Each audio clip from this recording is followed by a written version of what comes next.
Yo, yo, yo, you say what? Hi guys, welcome back to You Say What. Firstly, thank you everyone that have subscribed. If you haven't yet, please subscribe and like the video as well. It will be much appreciated and it will support me a lot. Thank you very much for all your support. So let's go on because we got quite a long video today because there's a lot to talk about, and also let's see what's today's topic. Let's get to it. Today's topic, we're going to talk about the UEFA Europa League result. Just to let you know that I normally do the UEFA Europa League result on the English team and the Scottish team, but any other teams group winnings result I will put in the description box. Okay, so you can look at the result there, and also today's will be a little bit different as well. On the description box I would actually put on also who actually going to the knockout stage as well, what team's going to go into the knockout stage. Okay, because yeah, and then of course I'm going to do the game review and the player rating as well against Dundalk, okay, the Ireland team. So let's get to it.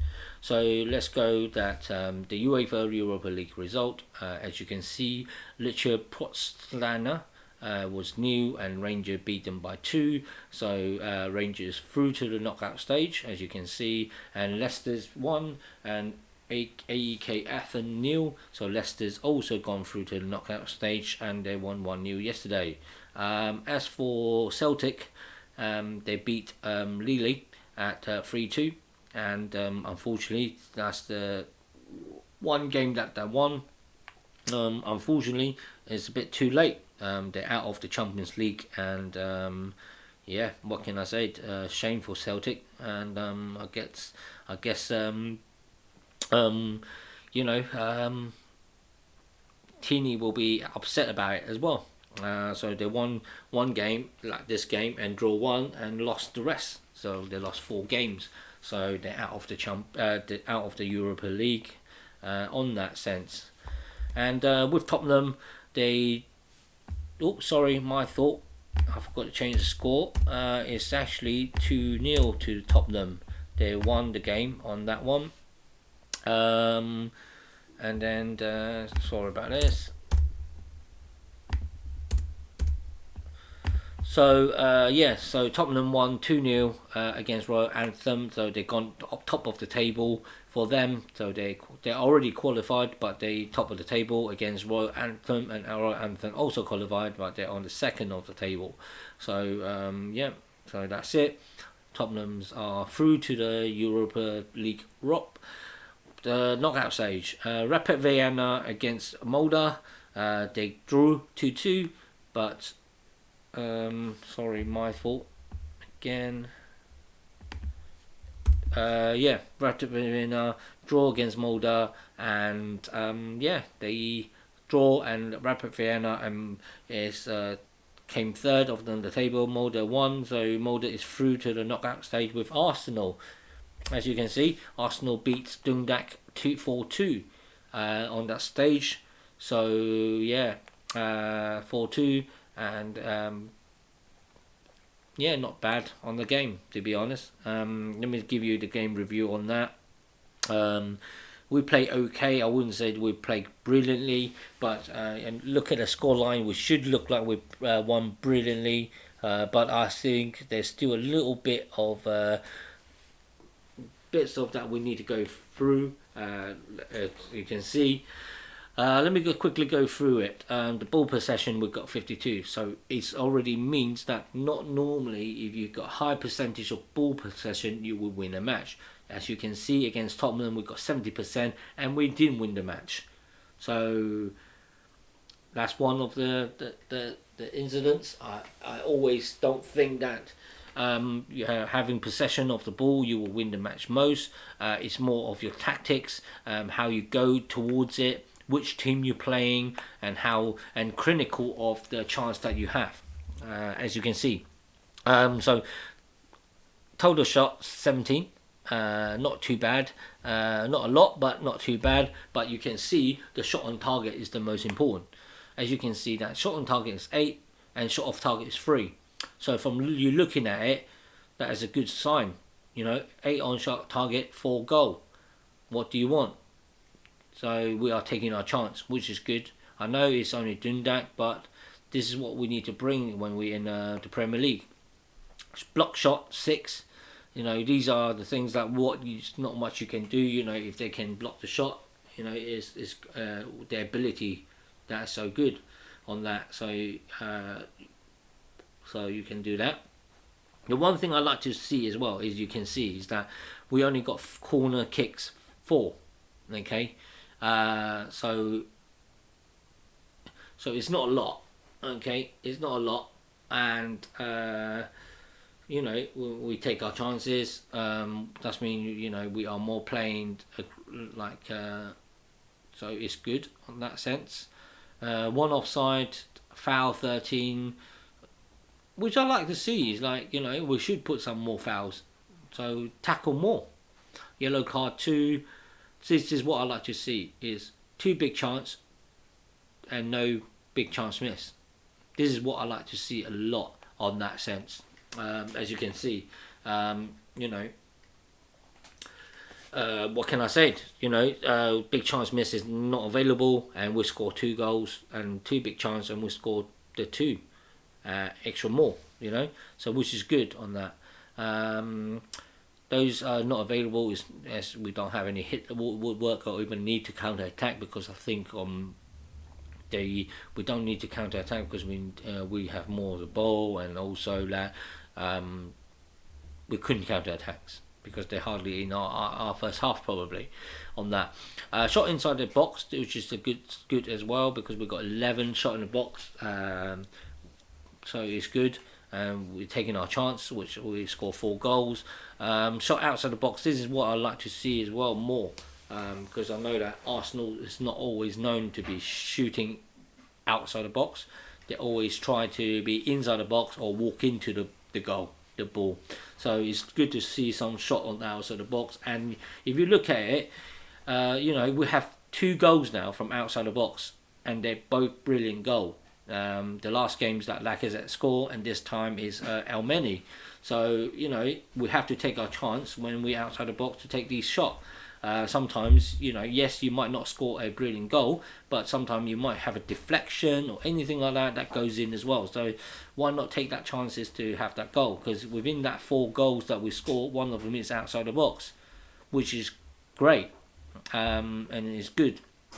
This is the one that I don't like about it, is the goalkeeper save. We let in 2 goals, and the goalkeeper didn't even do any of the save on those 2 goals. So what can I say? A bit scary for Alex Runarsson, a bit scary for Arsenal. If you can see that, if touchwood, if Leno is injured, he will be our second goalkeeper.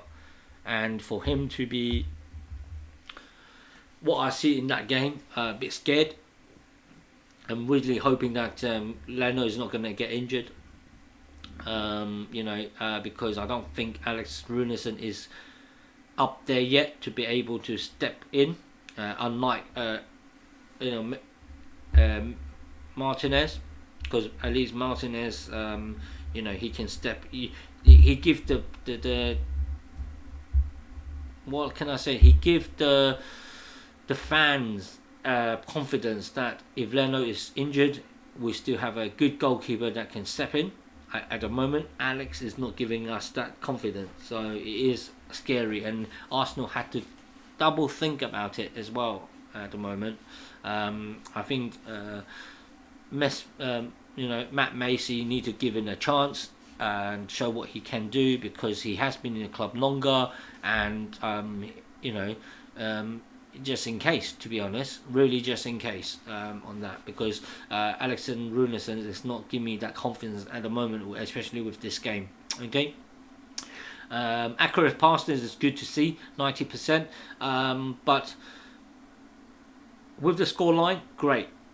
But if we don't have a scoreline that is like that, accuracy pass is a bit scary, because the thing is, it depends on how far they pass. Is it a pass that is like just like the Tottenham games again, like Xhaka to Gabriel, they're just next to each other. If you count that as a accurate pass, then of course you're just 2 yards away from each other. But I'm talking about like a long pass to the front, to the back, or to the side. It has to be a long pass, a bit longer. So if it's a long pass like that, then yes, 90% is a good number.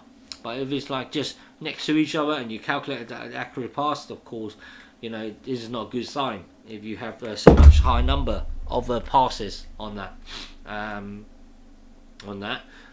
Then of course long ball, you can see is quite low. The reason why is because I think our centre back, Mustafi, Palmieri, Chambers are not a long ball player. As like David Luiz. I think if David Luiz in the lineup of long pass, probably our rate will be a bit higher. But yeah, so so on that sense, crosses. Okay, you can see it's good. The reason why, even is a low number, but I think it's good. The reason why is you can see Arsenal don't have players that can. I wouldn't say do good crosses. It's more like our strikers do not have the headers for it. Okay, all our goals are from taking shot and creative on that sense, not by headers. So you can see because we got low crosses, we won the game because is all the goal is from shots. So which is a good sign to see. On that sense, so we need to play games that is not with crosses, is through dribblings and stuff like that. So yeah, that's all I can say is, I mean, if we do put a lot of crosses and we score goals, then great. But it seems like if you look at the Tottenham game, the Wolves game, we put in so many crosses, but we're not winning the game. So that already show that we're not a crosses team on that sense. Don't like just the look of the dribbles. That's when we're not doing good enough dribbles. We can't take on people's because it's only 33%, and no disrespect to doing that. We should have done better on dribbles because we are playing games guys like Dundak. No disrespect to their players, but I would feel that we should have done better on these dribbles. This is what we need, is to have people able to dribbles, pass people, or go through them, but we really need lacking on that sense. So this is the one that I'm actually really shocked and worried about. Even we're win this game 4-2, but the dribbles is really worrying on that sense. Possession loss, that's quite a high number as well. Not happy about that, but I mean should be alright on that sense. Total due one also a bit lacking. Aerial one definitely lacking. But depends on how many we have to fight against. But 3 is lacking. Tackles, yep, that's not too bad. Interception rate, clearance. Don't have not too good, is it? 5 and 2 goal. So yeah, so not too bad. But it's a good win. But I think we could have do better. As I said, there is quite a few. If you look at it, a few of scaring.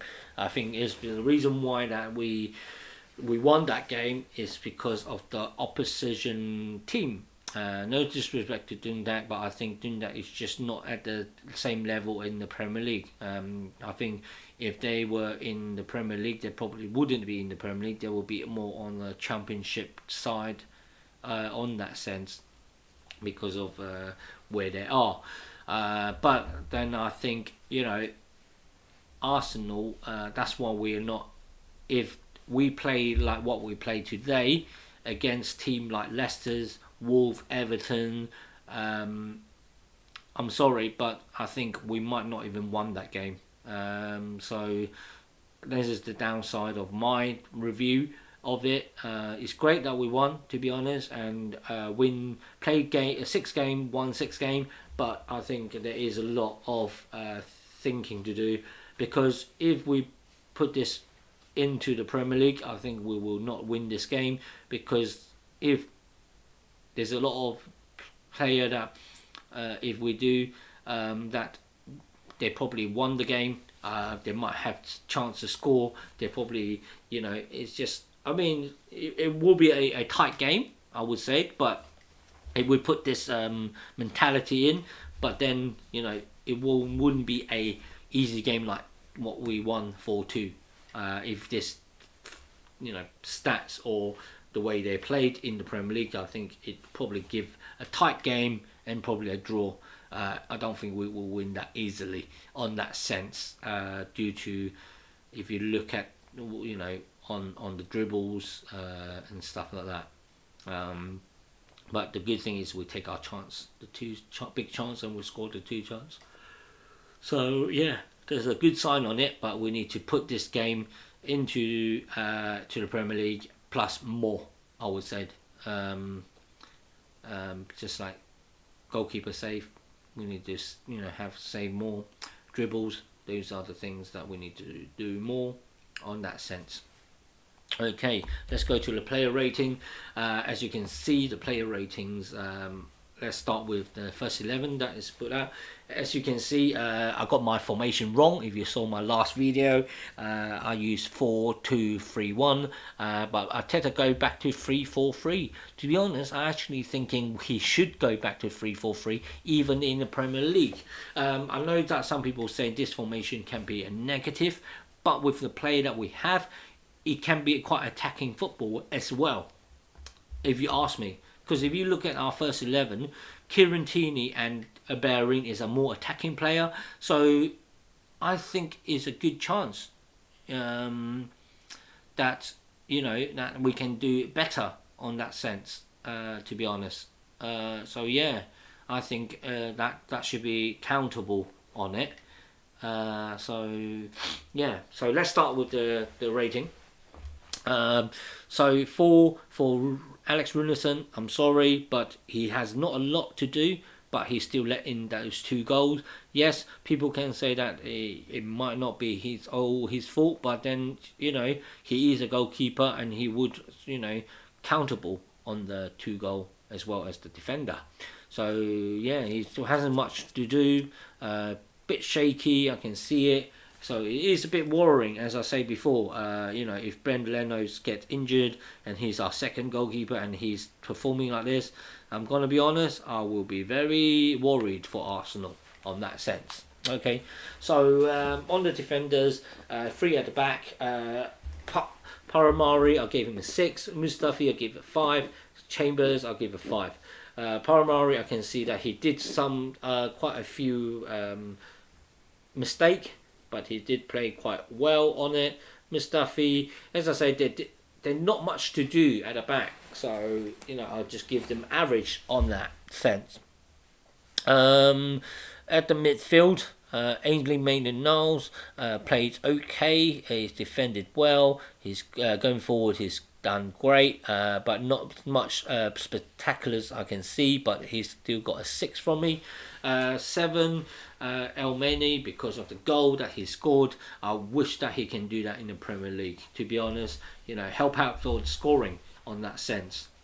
So I gave him a 7, and also he does what he's always good at. Is just being Elmeni, do what he's good at, So which is good. So I give him a 7. As for Joe Willock, I gave him a 6 because I think he's okay. He's been playing well. He has does what he needs to do really. So what can I say? So that's why I gave him a 6. As for Cedric, I actually do like to see him this game. He's played defensively. He played well. Attacking wise, he's been playing well. He's crossed the ball, being well. At least he didn't had any foul throw.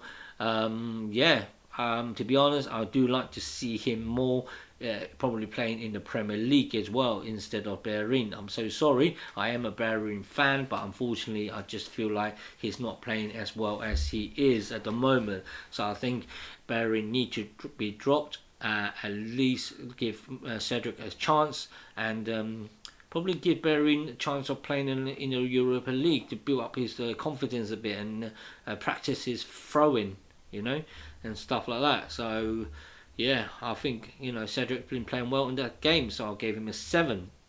As the front three, Smith Rowe and Eddie Nketiah and Nicolas Pepe all gave the 7.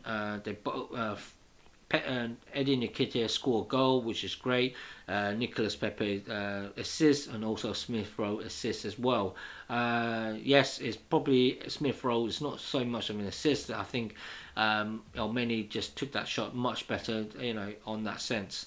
But I do like to see the way that Smith Rowe, because he help out to defense, but also when he attacking, he finds spaces where he needs to be, and and he played well. To be honest, I'd like to see more of him, and I think he's one of those players that we need at the moment in the Premier League.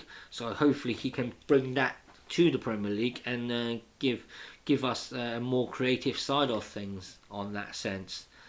Okay, as for Arteta, I gave him an 8. I always gave Arteta good scoring in Europa League because we win. But I do like the way that how he does it is he knows that is not going to be, we won the Europa League already, we won the group stage already. He's giving the youngsters a chance and resting players and do the formation that what's needed, and I think this is great.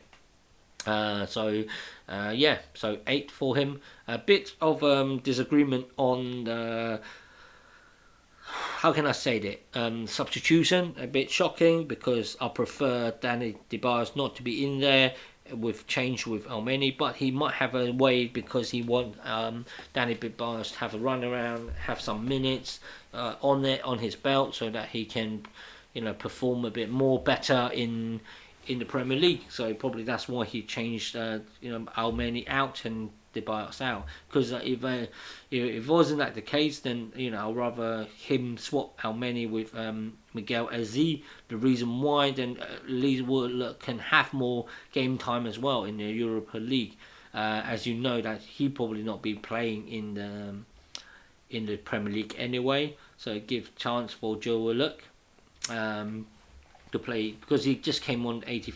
I want Miguel. One thing is Miguel to play a little bit more minutes in the game than 83 minutes. Well, he came on at 83 minutes, so he's only probably have 7 minutes or so to play. So I'd rather see him more. So that's why I said why not change him with Mohamed Elmeni instead of Danny Debars. So that's the only downside of Arteta's of the sub. But with the sub coming on, I wouldn't give them too much of a rating. So I gave Debars came in 62 minutes. So I think give him a 5. He didn't do much within the 30 minutes. So I think I'll give him a 5. Quattro and Aziz didn't come on too long, so I'll give him a 5. But Balogun, he came on the 62 minutes. He gave us assists and also a goal. So unfortunately, I have to give him a man of the match because of the way he's showing, which is so good. So that's all I can say is that Balogun, man of the match. He played well. Do like to see him on the bench in the Premier League because it gives us something that we don't have. I would say the holding up the ball, positioning, firing that and want to score. I think if we do need that when we play against Burnley, I think it's good that he's on the bench and he can come on within the 60 minute or 70 minutes and so on. So I think it's good to have him in the bench to help out on that sense. I'm sorry, but Eddie Nketiah has scored quite a lot of goals, but he has given chance when he was in the Premier League, but he didn't take it. So I think, yeah, we need a bit of a changes in that way. So yeah. So this is what my player ratings, my game review, what you think about it. Please let me know down below my comments, and hopefully that you enjoyed this video and give it a like and share it with your friends and family. It will be much appreciated. So that's it from USaidWatz. Hope you liked the video. Please subscribe, hit the like button, share the video, and that's all from me. So take care guys, and speak to you guys soon. And peace out. Bye bye.